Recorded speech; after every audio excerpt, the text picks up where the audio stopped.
أقول عن دهر غزانا بجايحة، رام عيوبه وكثر عيابته، خلى سقيم الشور هو الفيصلي، الواوي تنمر طلق عوايته، ذل النداوي وساد مفلاه الحجل، الحر ذاوي والحباري كارته، مبد الشواير صيرتها الحمرة، جرو الخزيزي على الخلايا كابته، وتفحلت جنس لاناثها على الذكر، ساد الشكر وتلمعت عبايته، هبيت يا دهر انت عز الخرمي،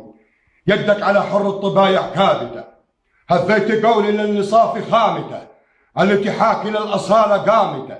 فكري يرى الانساب بعروق البشر مثل الجواهر تبخنا حكاكته، تربى رصايل حجته هي فخرها، ترهج على صافي العنق برشامته، ربك خلقها ورد ساسها للرسن، والكل مرجع مربطه للابته، خذيت طلحي من تلاويذ الدرج، يدي تدون ولا واعي صامته، شح المداد وقام قلبي يعصره، روى القلم ثم طفطفت دوايته، سير ضميري فوق صفحات الورق، الله من عمر ابتلانا بغايته، لو ردت تكسب شاعرا لتعاندوا،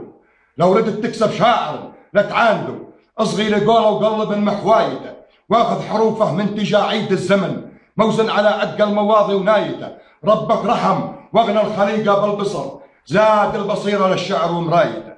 اللي قطف من روض قاف معدلي، رابي على نفح الرحيق ونابته، ما يستوي بحروف صبخه ميتي، مجلب حروفه بالملوحه بايته،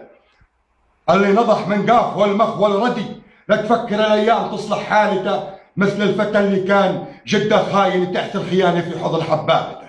حتى القوافي عذره بضعف النسب، كم قاف غارت في عكر ملايته، تلف القصايد كالطرايد على القنص، اللي طرد هنيته بمخلايته، الشاعر اللي مستوى نشانه، يولد خديج يعذر ابن ولادته، اللي يقوش حروف عن طوش النقع، يلقف على السماع في مغرايته، مثل الذي للزاد قفرها بملح خسر قراءة الضيف خسر ضيافته، هذر القوافي شيب خطوط القلم، عاف الحروف وكسر برايته.